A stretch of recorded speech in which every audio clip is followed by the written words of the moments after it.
The stallion came through the gate like a black storm, hooves hammering the packed dirt of Callow's Crossing with a sound like a war drum, and every person in the caravan yard scattered, every person except Elijah Warren, who stepped directly into the horse's path and spoke one quiet word. Enough! The stallion reared, nostrils flared, whites showing around those wild dark eyes, and Elijah just stood there with his palms open and his boots planted in the mud, waiting. He was not a large man. He was lean and sun-browned, with calloused hands and a jaw that had caught enough trouble to carry a faint scar along the chin, and he was dressed like what he was, a working stablehand, shirt untucked, sleeves rolled past the elbow, smelling of hay and horse sweat and the particular kind of patience that only comes from years spent alone with animals. The stallion trembled. Elijah stepped forward one pace, slow as a tide, and placed his hand flat against the animal's lathered neck. "There," he said. "Nobody here means you harm." The stallion blew a great shuddering breath and went still. Half the crowd that had scattered was already looking at him like he had performed a conjuring trick. The other half was still looking at the gate, because through it, walking as though the whole rowdy spectacle of Callow's Crossing caravan yard was beneath her notice, came Durgash Bloodhorn. She was tall a full head and then some above most of the human men watching, and she moved with the unhurried certainty of someone who had never once in her life needed to rush to prove herself. She wore close-fitted leather traveling trousers tucked into knee-high boots, and over them a bodice of dark green tooled leather that laced up the front and followed every line of her figure, leaving her powerful arms bare from shoulder to wrist. A wide belt cinched her waist and carried a short iron-banded hunting blade on one hip and a leather coin pouch on the other. Her skin was the deep, warm color of polished jade, and her hair was black and thick, braided back from her face with a single cord, though several strands had broken free to fall across her temple. Her tusks were modest, just two pale curves rising from the corners of her lower lip, but they gave her an expression that in a less beautiful face might have read as permanent scowl. On her, they only added a sharpness to features that were otherwise strikingly fine, wide-set amber eyes under heavy brows, a broad jaw balanced by high, sculpted cheekbones. The twin horns that gave her name curved back from her temples in a gentle arc, small enough to be elegant rather than fearsome, polished smooth and dark as obsidian. She stopped perhaps 6 feet from Elijah, looked at the stallion, then at the man who had just talked it out of a panic, and said nothing at all. She simply studied him with those amber eyes the way a person studies something they had not expected to find interesting. "You his new handler?" asked Jarrett Moss, the Crossing's master of yards, a red-faced man in a stained apron who had been watching from the fence with his fists balled against his thighs. Moss was speaking to Elijah, but his eyes kept cutting sideways to Durgash with a kind of nervous resentment, the way a dog eyes a wolf that has wandered into the yard. "If the coin's right," Elijah said, not looking up from the stallion. He was running his hand along the horse's neck in slow, firm strokes, feeling the animal settle beneath his touch, muscle by muscle. "The coin is not my concern," said a new voice, and it came from behind Jarrett Moss, and it was cold as winter iron. Magistrate Aldrich Crane stepped through the gap in the fence with the measured deliberateness of a man who was accustomed to spaces clearing before him. He was perhaps 50, narrow through the shoulders but wide through the authority he wore like armor, a wool cloak pinned at one shoulder with a brass seal of office, a short sword at his hip that was too clean to have ever seen real work. His eyes went directly to Durgash and settled there. "What I am concerned about," said Crane, "is that this caravan crossroads sits under my jurisdiction, and my standing order, posted clearly at every approach road, is that no orcish person may conduct commerce, seek lodging, or remain within the boundary markers of Callow's Crossing for longer than it takes to water a horse and move along." The yard had gone very quiet. Durgash turned her amber gaze from Elijah to the magistrate. Her expression did not shift by so much as a fraction. "I'm not here for lodging," she said. Her voice was low, accented by the rounded vowels of the hill country to the east, and she delivered each word the way a smith sets a rivet, carefully and without hesitation. "I am here for the black horse." Crane's thin mouth pressed thinner. "The horse is not for sale to your kind. Everything in a trading post is for sale to the right coin." She tilted her head slightly. "Or are you going to tell me your magistrate's seal gives you authority over the laws of commerce as well as the laws of movement?" Someone in the crowd made a sound that was half laugh and immediately choked off. Crane's face went the color of old brick. He took one step toward her, and Elijah, still holding the stallion's lead, said without particular emphasis, "She's right, magistrate. The horse belongs to the Haverson estate, and the Haverson estate doesn't answer to the crossing's local ordinances. Their bill of sale supersedes your standing order. Check your charter." The silence stretched tighter. Crane looked at Elijah as though seeing him for the first time. "Who in the name of the three saints are you?" "Elijah Warren. I broke that horse from wild stock 4 months ago for the Haverson estate, and I was hired to deliver it." The buyer contracted as he looked at Durgash without expression. "You." She held his gaze for a beat longer than necessary. "Durgash Bloodhorn, the contract is in my saddlebag." "Then we're settled." Elijah handed Jarrett Moss the lead rope and stepped back, dusting his hands on his thighs. "She takes the horse, she goes, no commerce, no lodging. Your ordinance stands, magistrate. And nobody's charter is broken." Crane stared at him for a long, dangerous moment. Then he turned and walked back through the gap in the fence, and the crowd began to breathe again, and Callow's Crossing went back to its noise. Elijah was already walking toward the stable to retrieve the stallion's tack when he heard footsteps behind him, deliberate and even, and he knew without turning that they belonged to Durgash Bloodhorn. "That was neatly done," she said. "It was just true," he said. "Nothing neat about it." He pushed open the stable door, and she followed him inside, into the smell of hay and leather, and the low, comfortable sounds of horses. She stood watching while he pulled the stallion's saddle from its rack, a good saddle, well-oiled, with the Haverson crest tooled into the skirt, and she said, "You broke him from wild stock." "In 4 months. He's smart. Some horses just need to know you're not going to hurt them, and then they do the rest themselves." She was quiet for a moment, and he could feel her watching him in that same way she had watched him outside, like something that had not expected to find him interesting, and was mildly annoyed that it did. "My name was on the contract since the beginning of the season," she said. "The magistrate knew I was coming. He posted that ordinance 3 weeks ago." Elijah looked up from the buckles. "I know. Then you also know you just made an enemy of him." "He was already my enemy," Elijah said easily. "He's been trying to have me removed from the crossing for 2 years.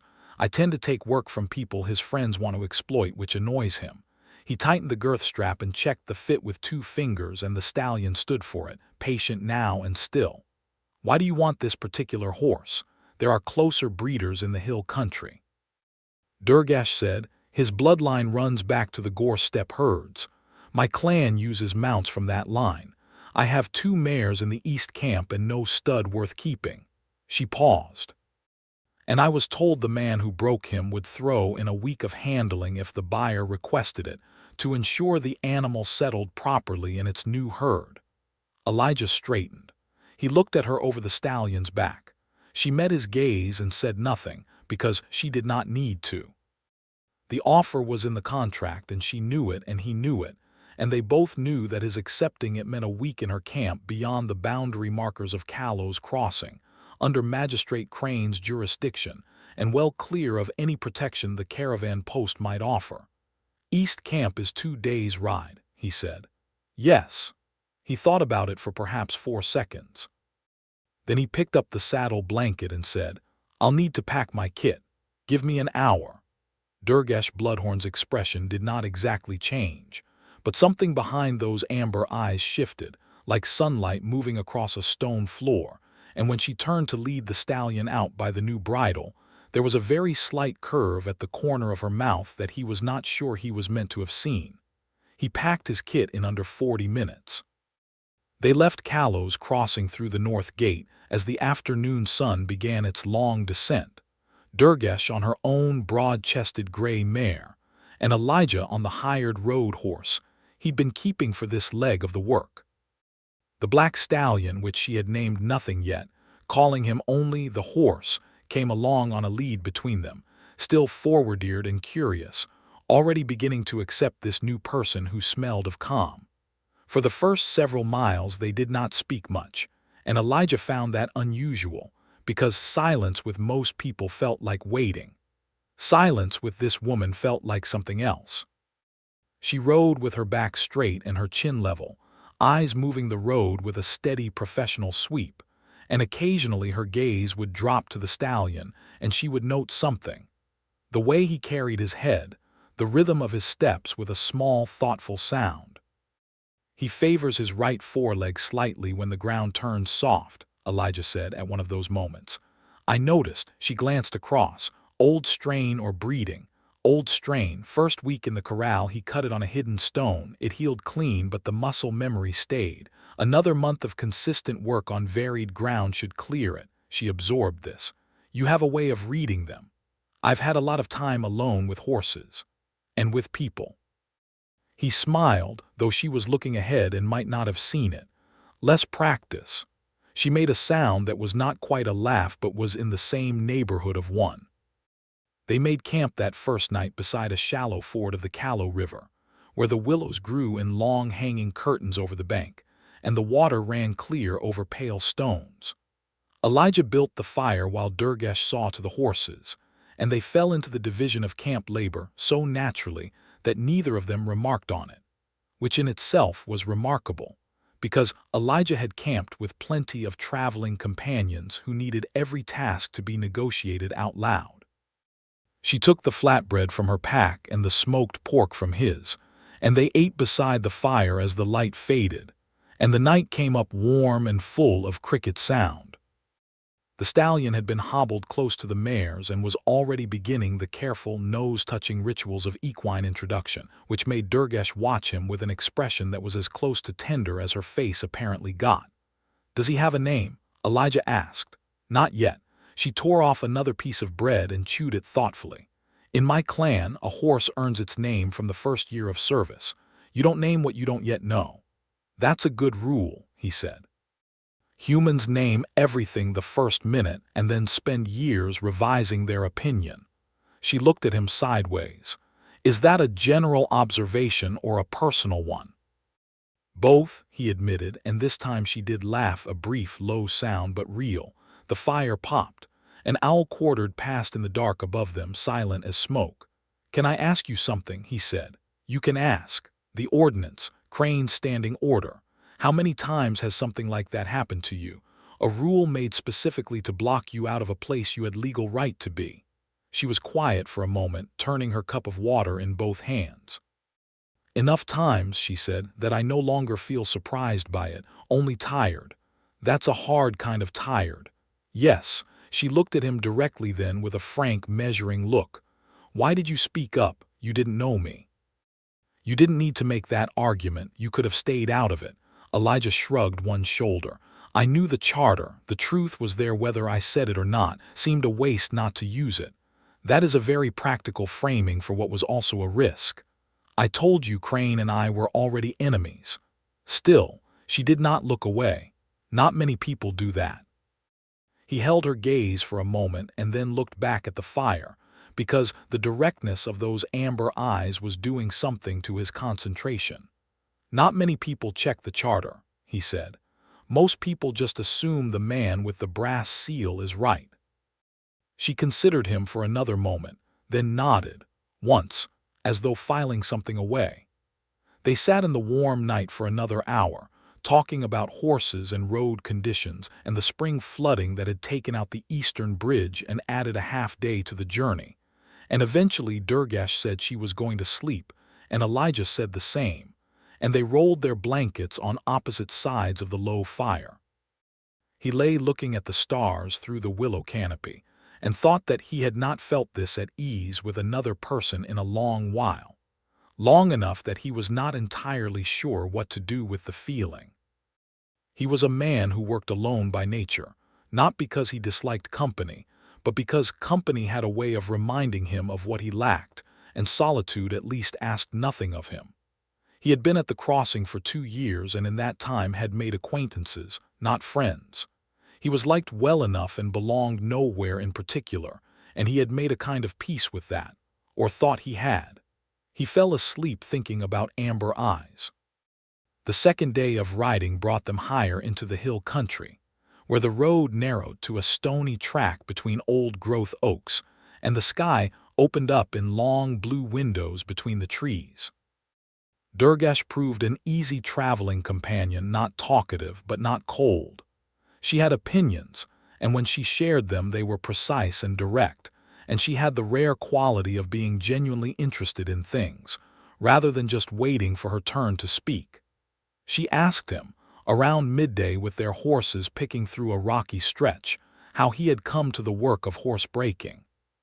He told her, raised on a small horse farm in the lowlands, his parents both gone to a fever outbreak when he was 19, the farm sold to pay debts, himself drifting north through various work until he'd landed at the crossing 2 years ago, and found that Jarrett Moss's stable paid decently and needed someone with his particular patience. He said it plainly, without self-pity, the way you describe terrain. This was what was there, this is where it led. She listened without interrupting. When he was done she said, "You are not what I expected from a crossing man." "What did you expect?" "Something with less spine," he snorted. "Thanks. I mean it as a compliment." She glanced over and there was that thing behind her eyes again, that quality of careful, measured interest, like a bright light she kept turned low by habit. Crossing men mostly want to trade and then not see you again. The honest ones at least know what they want. You seem like you don't want anything. I want to see the horse settled properly. Beyond that, he thought about it. The track was climbing now and the horses leaned into the grade. I want to feel like the work I do matters to something, he said finally. Right now that's a horse, that's enough. She said nothing for a while, then very quietly, I understand that. They reached the eastern camp on the afternoon of the second day, dropping down out of the hill road into a wide, sheltered valley, where the grass was long and the river bent through it in a deep, easy curve. The camp was a cluster of hide tents and low timber frames, a permanent-looking semi-settlement with a central fire pit and corrals built from split rails. There were perhaps 30 people, Durgash's clan, the Bloodhorn, fewer in number than they had once been, Elijah gathered, from the way they occupied the space with a kind of careful economy. They looked at him. Some of them looked at him the way he was used to being looked at by strangers, measuring, neutral, and some of them looked at him the way he was used to being looked at by people who had good reason to distrust humans on principle, which was also a look he knew how to meet without making it worse.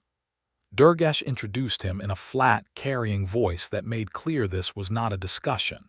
He was the horse handler. He was there for a week. He was to be treated as a working guest.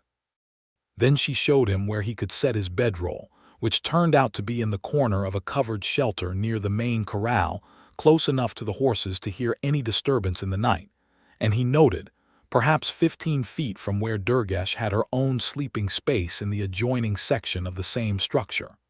A hide partition divided them. It was a practical arrangement. He told himself it was strictly practical and concentrated very hard on that. The week of work was real and genuinely needed. The stallion required careful introduction to the two mares. There were the usual posturing dances and squealing negotiations that all horses go through when a new male appears in their space. And Elijah worked the herd each morning in the large eastern corral, reading the dynamics, learning what the mares would tolerate, and when, letting the stallion earn his place in the hierarchy by natural steps rather than forcing it. It was quiet, methodical work, and the Bloodhorn clan members who came to watch did so with the focused attention of people who took horsemanship seriously, which was itself a kind of respect. Durgash was there every morning. She would stand at the rail in the early mist, arms folded over the top rail, watching him work, and sometimes she asked questions and sometimes she just watched, and Elijah became very aware in a way that was new to him of being watched. Not uncomfortably, just aware. On the third morning she came into the corral instead of standing outside it, and without asking, picked up a lunge line and began to work the lead mare through her paces with a practiced, authoritative ease that made it plain she knew exactly what she was doing. Elijah worked alongside her and they fell into a rhythm, trading the mare back and forth between them, and at one point the horse turned unexpectedly and Durgash stepped back and her shoulder connected with his chest. She was backing toward him and he was moving forward, and she went still for a fraction of a second before stepping sideways, and the contact had lasted perhaps 2 heartbeats, and he felt it in every nerve he owned. "Sorry," he said. "No," her voice was level. "My fault. I should have called it." She moved back to her side of the corral and he moved to his, and neither of them commented on it. But for the rest of the morning the air between them had a quality of deliberateness to it. Every movement very slightly more careful, every glance very slightly more aware. The horses noticed, the way horses always do, and the stallion kept looking between them with his dark liquid eyes as if mildly puzzled by the behavior of these particular humans. On the fourth evening, the trouble arrived. It came in the form of a rider wearing Crane's brass seal livery, who made it to the edge of the valley on a lathered horse, and shouted down into the camp that Magistrate Crane had issued a writ of removal under the provincial authority granted to his office, requiring the full Bloodhorn encampment to vacate the valley within 10 days, the land having been redesignated as grazing commons for the chartered use of the Callow District Farming Collective. Elijah was sitting by the central fire with a cup of cold tea in his hands and the stallion drowsing behind the rail when the rider made his announcement, and he watched Durgash receive it. She did not shout. She did not move. She stood in the center of the camp with the firelight on her face and read the writ that the rider had dropped in the dust at her feet, read it carefully, all the way through, while around her the camp grew loud with anger, and the rider looked very much like he wished he had drawn a different assignment tonight. Then she set the writ down on the rail post nearest to her and said, to no one in particular, "This is Crane's response to being embarrassed at the crossing." She was looking at Elijah when she said it. He stood up slowly. "Let me see the writ." She held his gaze for a moment, that same measuring look, weighing something, and then picked it up and handed it to him. He read it through twice. Then he said, "This is a provincial writ, but the Bloodhorn camp's land tenure in this valley is older than Crane's charter by 30 years. He doesn't have authority here if you can show prior land use and clan treaty. Do you have documentation? We have our treaty from the old magistrate's office, before Crane's appointment." Her voice was careful. "It's in the camp records. Then we need a copy delivered to the provincial council in Havard before Crane can act on this. His 10-day window is meant to discourage you from finding that route. If you file in Havard, enforcement freezes pending review." He looked at the writ again. "Someone would need to ride for Havard tomorrow morning early. Havard is 4 days' ride, 3 if you push it." He folded the writ and handed it back. "I've ridden it before, I know the fastest road." The camp was very quiet around him. He realized belatedly that quite a number of the Bloodhorn clan had stopped what they were doing and were watching this exchange. Durgash said, "This is not your fight." "No," he agreed. "But I'm here and I know the road and I have nothing in Havard that prevents me from filing a complaint at the provincial office. I could go first thing tomorrow." He looked at her steadily. "You should stay with your camp. They'll need you here." Something moved across her face, a complex, unguarded thing that was there and gone so fast he was not sure he had seen it. Then she said very quietly, "Why do you keep doing this?" "Doing what?" Stepping forward. Her voice was low enough now that it was almost private despite the people around them. "You have no obligation, you owe me nothing, we barely know each other." Elijah set his cup on the rail post and said, "I know enough." She looked at him for a long time. The firelight moved between them. "Then go first thing tomorrow," she said. "I will have the treaty copy and a written account ready before dawn." He nodded and went to check on the horses, because he needed something to do with his hands. He left before light, riding north on the faster hill road with a sealed document case strapped to his saddlebag, and a name and address at the Havard Provincial Archive that Durgash had written out in a clear, strong hand. She had walked him to where his horse was saddled and ready in the pre-dawn dark, and she had pressed the case into his hands with both of hers, and for a moment his hands were under hers and neither of them moved. "If Crane gets word of this before you reach Havard," she said, "he will try to have you stopped on the road. I know. Elijah." His name for the first time in her mouth in that careful, rounded accent. He felt it settle somewhere in his chest. "Be careful." "Always am," he said, and stepped up into the saddle. He pushed the horse hard for 3 days, sleeping only a few hours at a time, eating in the saddle, taking the hill shortcuts that cut the main road's distance by nearly a day. He reached Havard on the evening of the 3rd day, found the provincial archive closed, and slept in a hay barn for 4 hours before presenting himself at the door when it opened in the morning.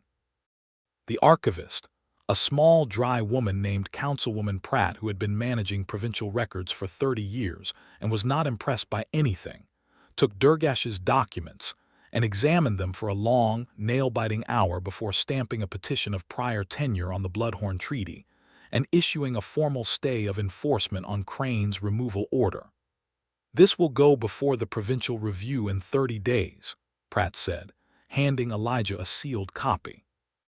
"The magistrate cannot act during the review period. If he does, he is in violation of provincial law." Elijah rode back in 3 days flat, burning through his hired horse's goodwill and making it up to her with every good thing he had in his pack. He came down into the Bloodhorn Valley on the afternoon of the 6th day, 12 hours ahead of when Durgash could reasonably have expected him, and she was at the corral when he rode in, working the stallion through a careful ground-driving session. She turned at the sound of hooves on the valley grass and saw him, and he watched her face do something he would spend a long time thinking about afterward, a quick, fierce brightness. There, and then controlled, gone behind that level expression she wore like a visor. He rode up to the rail, reached into his saddlebag, and held out the sealed document. She took it, read it again. Then she set both hands flat on the rail post and let out a long, quiet breath. "The stay of enforcement is issued," he said. "You have 30 days for the review. Crane can't touch you until it concludes, and given the age of your treaty, he'll have a very hard time winning the review." She nodded. She was still looking at the document. "Durgash," he said. She looked up. "You're going to be all right." Something in her expression shifted, and the brightness came back, and this time she did not quite control it. She walked around the end of the rail and up to his horse, and she put her hand on his boot, on the top of his boot, where it rested in the stirrup, and looked up at him and said, "Get down from that horse, Elijah Warren." He got down. She was close. She was very close, close enough that he could see the amber rings in her eyes, close enough that her height meant he was looking up at her slightly, which should have been strange and wasn't at all. She put a hand against the side of his face, a large, warm, careful hand, and she studied him with an expression that had gone entirely unguarded. "You rode 3 days there and 3 days back for my clan," she said. "For people you did not know." "For you," he said. She went still. "For you," he said again, and it was not a clarification, it was a declaration, and he meant it to be, and she could hear that he did. She kissed him. She did not lean in gradually or tentatively. She simply closed the small distance between them and kissed him with a directness that matched everything else about her, full and deliberate and deeply certain. He reached up and gripped the lapel of her leather bodice to keep his balance and kissed her back with everything he had been holding carefully at arm's length since the moment she had walked through the gate at Callow's Crossing and looked at him over the back of a frightened horse. When they broke apart, she pressed her forehead to his, her eyes closed. "I should tell you something," she said, very quietly. "Tell me. The contract, the week of handling." She paused. "I could have hired any handler in the province. The Haverson estate sends riders to 3 different posts on the season circuit. I requested you specifically." He absorbed this. "Jarrett Moss described the man who broke that horse," she said. "He said, not tall, not rough, just quiet. The horse trusts him on the first day. He argued with the magistrate once over a mule and won. She paused. I wanted to meet the man who argues with magistrates over mules. He laughed, and the laugh came from somewhere genuinely warm. You hired me because of a mule. I hired you because of the kind of man who argues for a mule. She lifted her head from his and looked at him. I was not wrong. Around them, the valley was going golden in the late afternoon, the horses moving through the long grass, the smoke from the camp fires drifting south in a thin, pale column. Somewhere behind them, two members of the Bloodhorn clan made a point of being extremely busy with something they were doing in the other direction. Elijah reached up and tucked one of the loose strands of black hair back from her face. So what happens now, he said. With Crane, with the review, with 30 days, she said. The review will favor us. Crane is not popular with the provincial council. She held his gaze. But you should know that he will look for other ways to press. He knows now that you are connected to this camp, and he is the kind of man who uses what he knows. I'm not afraid of him. I know you are not, but I want you to understand what you are walking into. Her voice was level and careful, and underneath both of those things was something that was asking a question she had not put into words. He understood the unasked question. I'm not going anywhere, he said, unless you're telling me to. She was quiet for a moment. Then, stay, she said. It was not quite a command and not quite a plea. It was something between the word of a person who did not ask for things easily asking. Stay until the review. After that, she paused. After that, we will see what there is to decide. All right, he said simply. He stayed. The days that followed had a quality of earned ease that was new to him. He worked the horses every morning. The herd was finding its balance, the stallion and mares settling into the comfortable rhythms of a functioning group. And in the afternoons, he helped where help was wanted around the camp, mending fence rails, restacking the split log stores, helping a young Bloodhorn man named Rull with the repair of a wagon wheel whose iron rim had cracked on the rocky road. In the evenings there was the central fire and the particular company of people who knew their own worth and did not need to perform it, which Elijah found deeply restful. And there was Durgash. She was busy with the business of the camp clan matters, supply decisions, correspondence with the provincial archive, the daily management of 30 people's lives, and she carried all of it with a steady, tireless authority that was something to watch. She was not soft. She did not coddle or soothe. She was precise and direct and occasionally blunt to the point of sharpness, and the people of her clan clearly both respected and genuinely liked her, which told him more about her than anything she could have said directly.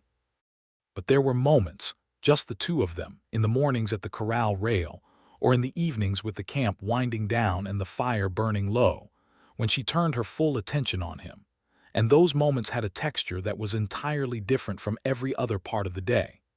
She asked him questions about himself with a focused interest that was not quite interview and not quite conversation, something closer to the way she looked at a horse she was evaluating, thorough and genuinely curious. She asked about the years on the road after his parents died, and the places he had worked, and the animals that had mattered to him and what he wanted, and he told her all of it, because she asked in a way that made him feel his answers were worth giving. It had been a very long time since he had felt that. On the 9th evening, the evening before the date Crane's 10-day removal writ would have come due, if the stay had not been issued, Durgash came to find him at the corral, where he was doing a last evening check on the horses, and she leaned on the rail beside him and was quiet for a while, watching the stallion stand in the moonlight with his dark coat turned silver. He's something, she said. He is, Elijah agreed. I'll miss watching him work, she glanced over. You could stay long enough to keep watching him work. Past the review, she was looking at him directly now. I have been thinking about the bargain we made. He turned to face her. What about it? A week was the contract. You have been here 9 days. The corner of her mouth moved. You could argue I owe you 2 days additional coin.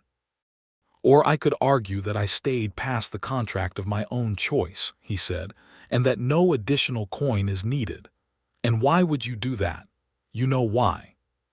She was watching him with that amber gaze, close in the moonlight, and he thought that for a woman who controlled every expression she allowed to show, she was letting him see a great deal right now. The wager has changed, she said. What wager? The original bargain, a week of handling. What it actually was, she stopped, started again. I came to Callow's Crossing with a contract for a horse, and I told myself, a practical reason to spend 7 days with a man I had been curious about. I told myself it was manageable. A week, then done. She paused. That was before you rode to Havard. Durgash. I am not practiced at this, she said, with a frankness that cost her something. I have been, she exhaled. My clan comes first, it always has. I have not allowed another pause. I am trying to tell you that this is not ordinary for me. I know, he said gently, you could not possibly know.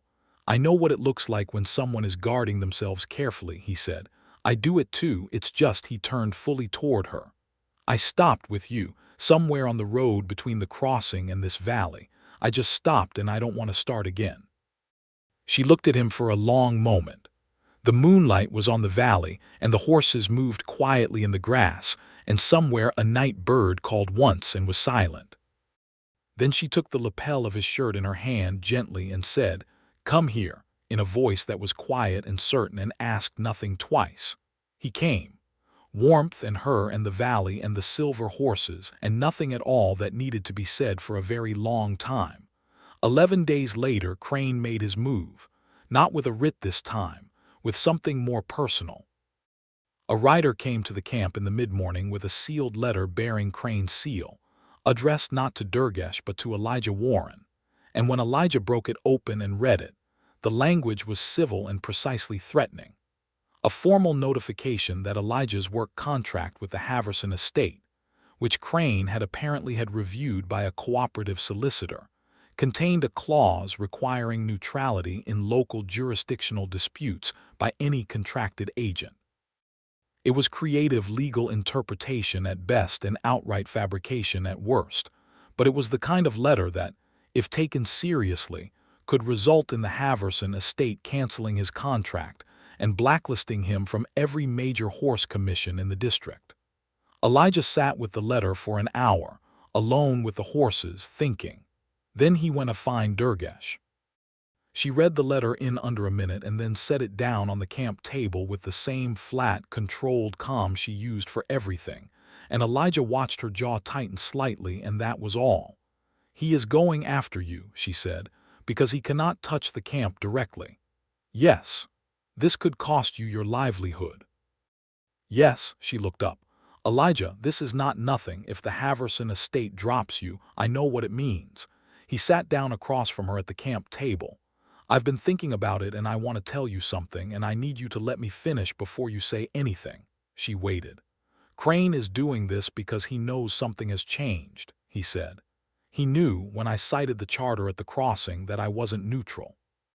He knows now, from whatever eyes he is watching the valley road, that I've been in this camp for nearly 3 weeks.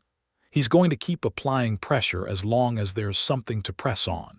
He folded his hands on the table. "The way you stop him pressing on something is to take it away from him."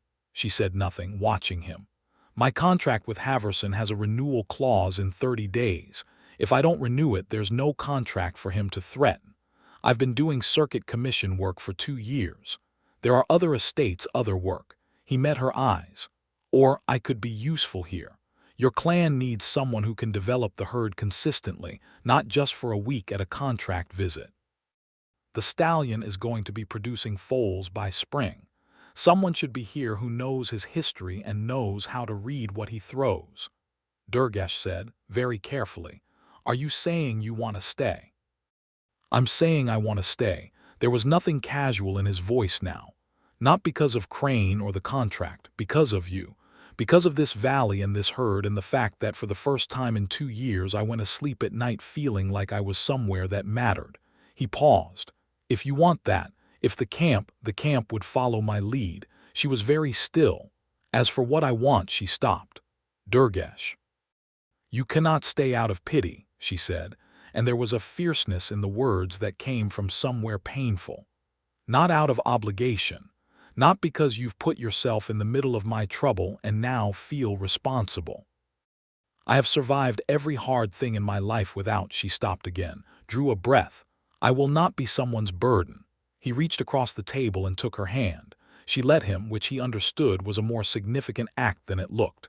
You are not a burden, he said. You are the first person I have met in years who makes me feel like I am worth being known. He watched her face. You have been choosing me since the crossing.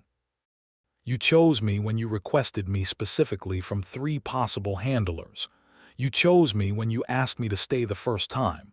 I am asking you to let me choose you back. The camp was very quiet around them. The morning birds were done, and the midday birds not yet begun, and the only sound was the horses at the corral and the distant clink of roll working at the wagon. Durgash turned her hand under his and laced her fingers through his fingers and said, "Stay." "I'll stay," he said. She squeezed his hand once and released it, and stood and said, with her voice back to its calm, carrying pitch, that she was going to write a response to Crane, and that it was going to be 3 sentences, and not one of them was going to be polite. Elijah laughed and got up to help with the morning water run, because that was what there was to do, and he was beginning to understand that love, in its steadiest form, is mostly just the ordinary work of a day made richer by the person you do it beside. But Crane was not finished. 2 days before the end of the formal 10-day buffer that the stay of enforcement had technically allowed, and 4 days before the provincial review was scheduled to begin, Crane rode to Callow's Crossing and did something that Elijah, looking back, should have foreseen. He announced, in the public square of the crossing at midday market, that Durgash Bloodhorn was wanted for questioning in connection with the disappearance of 2 horses from a farmstead east of Callow's Ridge, and that by his authority as district magistrate he had issued a warrant for her appearance. The accusation was, from what Elijah could piece together from the account, a breathless stable boy ran to the valley camp with, almost theatrical in its falsity. The 2 horses were owned by a farmer named Breck who was known to owe money to Crane's cousin, and the timing was too perfect, and the claim too convenient. But in the public square of a caravan crossroads town, at midday, in front of a crowd of merchants and travelers and local citizens who had grown up with the standing order about orc folk and the magistrate's authority, it landed exactly as Crane intended it to land. And then Durgash, who had already ridden into Callow's Crossing on her gray mare to attend to a supply negotiation, she had arranged 3 weeks previous, a trip planned before any of this had developed. A trip she had not told Elijah she was making, because she did not think it warranted discussion, rode straight into the square just as Crane finished making his announcement. Elijah arrived 15 minutes later at a dead gallop, because Rull had seen her go and mentioned it, and Elijah had known instantly, in the particular way of someone who has been watching a man plan, exactly what was about to happen. He came through the north gate and pulled his horse up short and saw her. She was surrounded, not by soldiers. Crane didn't have an army, only a handful of constables, and they were at the edges of the crowd. What she was surrounded by was the crowd itself. 40, 50 people, merchants and travelers and farmers who had come to the crossing for the market, and they had closed around her horse in a ragged, angry press, and voices were being raised, and someone had thrown a handful of mud that had caught the mare on the flank, and the horse was beginning to dance, and Durgash was controlling it with her knees alone because her hands were at her sides, held conspicuously empty and still, because she understood, with the awful clarity of long experience, that any movement toward her blade would end this story badly. Crane stood on the step of the magistrate's post at the edge of the square with his arms folded and his thin mouth in a satisfied line, watching. Elijah did not think. He kicked his horse forward. He came through the gap in the crowd at a canter that made people scatter and scatter again, and he pulled up directly between Durgash's mare and the thickest press of the crowd, and he turned his horse broadside and he said, loud and clear, with all of the carrying power he had learned from years of calling commands across noisy yards. "Nobody touches this woman." The crowd went ragged and uncertain. "I said nobody touches her." He looked at the nearest faces, one by one, and his voice was not shouting, but it filled the square. "You all know me. 2 years at Jarrett Moss's stable. I broke the Haverson Black and the Border Gray and the 3 bay cutters that half your farms are running on right now. I'm not asking you to like her. I'm asking you to think about what you're doing before Crane's warrant makes every one of you a participant in a theft charge that doesn't exist." "It's a magistrate's warrant," someone in the crowd shouted. "He has the right. He has no right," Elijah said, and his voice rang off the walls of the surrounding buildings. "Because there are no missing horses. Farmer Breck's 2 horses are in his east paddock right now, as of 3 days ago when I passed that road on my way back from Havard, and if anyone here wants to ride out and look, they'll find them alive and eating their fill." He turned his horse to face the magistrate's post. "Crane, you have a choice right now. You can push this and be held accountable for filing a false warrant, or you can let this woman pass through your jurisdiction on the legal commerce she arranged 3 weeks ago before any of this started, and we can let the provincial review run its course and settle your land dispute by law rather than by mob." The square was very quiet. Crane looked at him with a hatred that was cold and clean and absolutely personal. Then he looked at the crowd, which was doing what crowds do when someone interrupts their momentum with something reasonable, hesitating, recalculating, looking at their neighbors to see who was still angry and who was not. Elijah held his horse still, broadside to the crowd, between them and Durgash, and waited. It was Jarrett Moss who broke it, of all people, Jarrett Moss, who had no great love for Orcish people and no particular courage, but who was a practical man who did not like the smell of false warrants at his crossroads, because false warrants were bad for commerce. He said from the fence where he had been watching, "I'll ride out and check Breck's paddock myself. If the horses are there, warrants no good." Several people shifted. Several more stepped back. The mob, which had never quite solidified into a mob, began to come apart the way they do, people finding reasons to be elsewhere, feet carrying them sideways by inches until suddenly the center was clear. Crane held his position for another 10 seconds. Then he turned and went inside. Elijah exhaled. He turned his horse around and Durgash was there, her mare steady now, her hands still perfectly still at her sides and her face controlled and level. But her eyes, her amber eyes, were doing something he had never seen them do before, and it took him a moment to identify it because it was such a private thing on such a controlled face. She was looking at him as though she had not quite believed he would be there, and he was, and she was recalibrating everything around that fact. "You checked Breck's paddock," she said. "I passed his road," Elijah said. "The horses were at the fence eating. I didn't stop to count them, but I know what a Breck horse looks like, and those 2 were right there." She looked at him for another moment. Then she said, "We should leave the square before the crowd remembers what it was doing." "Yes," he agreed. They rode out through the north gate side by side, and the crowd that remained watched them go, and nobody moved to stop them. And when they were through the gate and on the open road, Durgash let out a long, slow breath and brought her mare up close to his horse so their boots were nearly touching, and she reached over and grabbed his arm. Not gently, the way she grabbed it, firmly, her fingers wrapped around his forearm, and held it for the length of 3 strides before letting go. It was the most expressive thing he had seen her do, and he felt it down to his bones. They rode back to the valley in the long afternoon light, mostly silent, the kind of silence that is full rather than empty.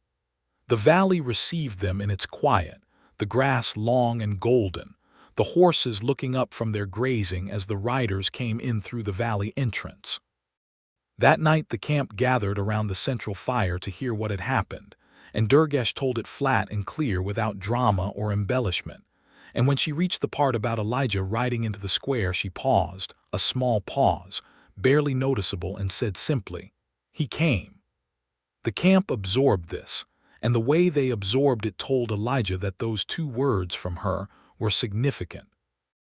Later, much later, when the camp was quiet and the fire was down to coals, Durgash came to the shelter by the corral where he was checking the stallion one last time for the night, and she leaned in the doorway and said nothing for a moment, just watched him. He finished the check and turned. "I need to tell you something," she said. "You seem to be making a habit of that." The corner of her mouth moved. "It is new for me as well." She was quiet for a moment. "In my clan, when a woman has decided on a man, when she has decided, not just considered, not just been drawn to, but decided, there is a custom." She paused. "She keeps watch over his sleep." He was very still. "Once," she said. "Night without telling him. It is very old. It comes from a time when the clan was constantly moving and a sleeping person was vulnerable, and a woman keeping watch was an act of claiming, of saying, this one is worth protecting, worth the cost of a night's rest." She met his eyes steadily. "It is not talked about in mixed company. Most of my clan would say it is old and ceremonial and no longer practiced." "But," he said quietly. "But last night," she said, "while you slept, I was awake." The corral was very still around them. The stallion breathed. Elijah looked at her for a long moment, and then he said, "I know." Her expression shifted. "I woke up around the 3rd hour," he said. "It was dark, but the moon was up and I could see through the gap in the partition." He paused. "You were sitting against the post with your blade across your knees. You heard me move and you were down and still before I was fully awake. I could hear you breathing, very slow, the way you breathe when you're pretending to sleep." The silence stretched between them. "You knew," she said. "I knew." He stepped toward her. "I lay there for a long time thinking about it, about what it meant." He stopped close. "And then I thought, she is doing this because she does not want me to know. Because she has decided and she is not ready to say it out loud, and I should let her have the time she needs to get there." He looked at her steadily. "So I went back to sleep." Durgash Bloodhorn stood in the doorway of a horse shelter in a moonlit valley and looked at him with those amber eyes gone wide and unguarded. And for a woman who controlled every expression she allowed, she was allowing him to see everything right now. "You let me keep the watch," she said. "You wanted to keep it." She was very still. Then, in a voice that was lower and quieter and more exposed than he had ever heard from her, "I decided a long time before last night. I decided in the square at the crossing when you stepped in front of me and cited a charter about a mule." She paused. "I decided on the road when you fell asleep at camp and your horse came over and put its head on your shoulder while you were sleeping and you didn't wake up, and I sat there watching the two of you for a quarter hour." She stopped. "I decided when you rode to Havard without being asked. I have been deciding, over and over, every day since the crossing. And last night," she exhaled. "Last night I needed to do the one thing I could think of that would tell you what I could not yet say. And now," he said, "now I am saying it," she said. "I love you, Elijah Warren." He reached up and put his hand against her face, against that fine, strong jaw under the arc of her dark horn, and said, "I love you," and meant it with every quiet, patient, horse-scented particle of himself. She leaned into his hand for a moment, like something allowing itself to be still.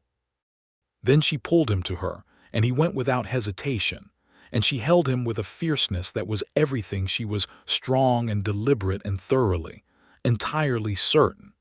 And he held her back with all the steadiness he had, and the stallion in the corral behind him blew a long, contented breath, and the valley was dark and quiet and full of stars. The provincial review came in 22 days, not 30, because Councilwoman Pratt, it turned out, had taken a personal interest in the Bloodhorn Treaty and had pushed it to the front of the review calendar. The outcome was not a surprise to anyone who had read the original documents.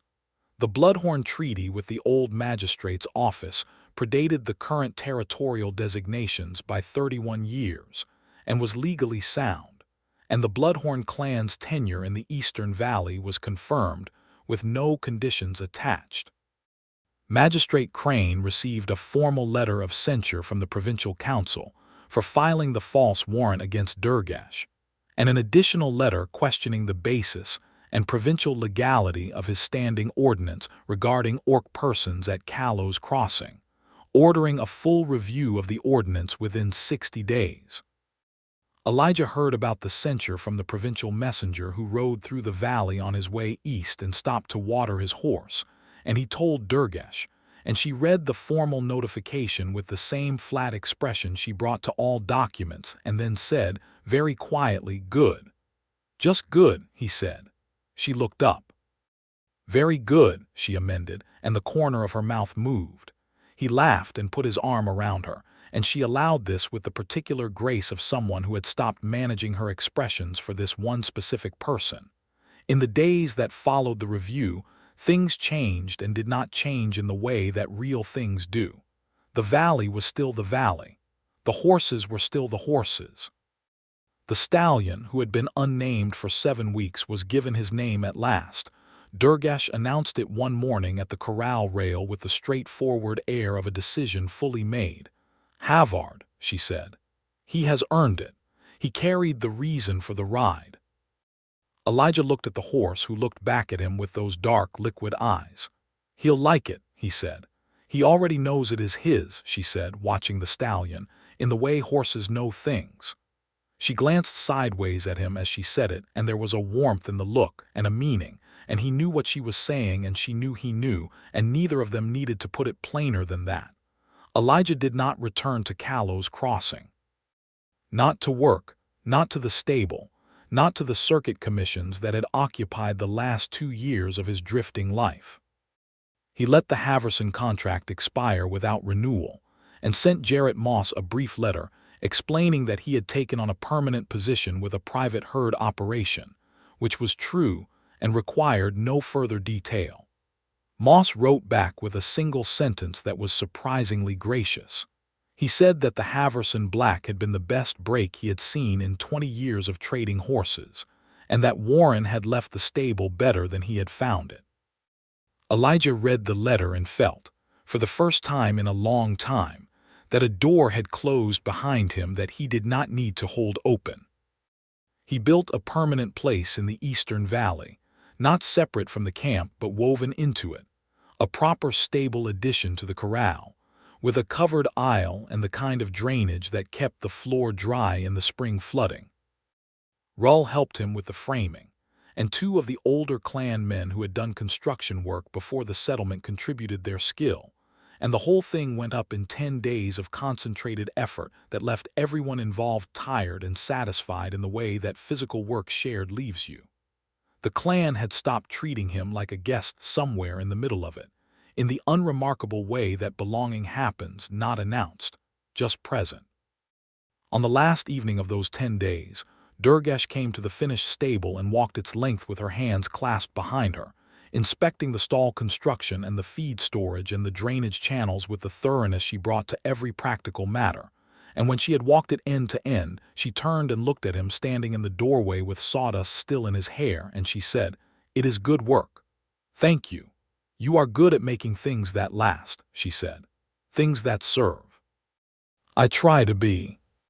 She came toward him and he straightened from the doorframe, and she put both hands flat on his chest and looked up at him and said, in that careful, rounded accent that had become the most familiar sound in the world to him, "I want to tell you something." "You always do," he said, "and it is always something that changes things." "This one will change things," she agreed. In our custom, in the old custom, not just the watch-keeping but the full tradition, when a woman claims a man as her own, there is a second act. Not a ceremony, not a binding with others present. Something private. She met his eyes steadily. A mark. She gives him a mark of her choosing, somewhere his clothing covers. Something small, a scar cut or a brand, but done with care, so small it is nothing to see but everything to know. She paused. "It means he is mine to protect, mine to fight for, not own. That is not what it means. It means I have put my name next to his, and anyone who comes for him comes for me first." Elijah looked at her for a long moment. "And you want to do this," he said. "I want to do this," she said, "if you are willing." He thought about a man who had lost everything he had been born into, who had spent 2 years at a caravan crossroads being useful and invisible and careful not to need too much. He thought about riding to Havard in 3 days because a treaty needed filing and she needed him to go.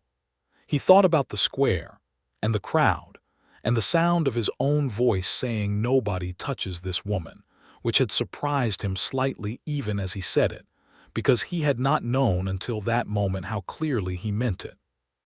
He thought about waking in the dark of the third hour and seeing her through the partition gap, sitting with her blade across her knees, keeping watch over him while the valley breathed around them, and the way he had lain still and let her do it, understanding without words what she was saying. "Yes," he said. She reached into the small case at her belt and took out a fine-edged blade no longer than his thumb, and she heated the tip briefly over the small lamp she had brought, and she asked him where he wanted it, and he said, "Wherever you think it should be." And she decided on the back of his left shoulder, just below where his collar would sit. She did it quickly and precisely, the way she did everything, a shape that resolved into two small lines that crossed, not a wound, barely more than a cat's scratch, and the burn was brief and real, and he did not flinch. When it was done, she pressed her thumb flat over it. "Mine," she said, not possessive like property, possessive like a vow. "Yours," he said. He turned back to face her and put his hands on either side of her face and kissed her slowly and deeply, and with all the deliberateness she had taught him, because she had taught him by her own example that the things worth having were worth being completely present for. She made a sound low in her throat and pulled him closer, her arms around him, her forehead against his after a moment, both of them breathing. "No wager now," he said quietly. "No contract." "No," she agreed. Just this," she said. She pulled back enough to look at him, amber eyes warm in the lamplight of the new stable they had built together. "Though I should tell you if you attempt to leave this valley, I will personally ride you down." He laughed, and it was the laugh of a man who has been found. "I'd like to see you try." She smiled a full smile, real and unhurried, the one she had been releasing in pieces over these weeks, and it was, he thought, the most magnificent thing in the hill country. He pulled her back and held her in the lamplight of the finished stable while Havard moved in his stall, and the night came fully down on the eastern valley, and there was nowhere else he needed to be, and nothing he had left that needed to be found. He was home.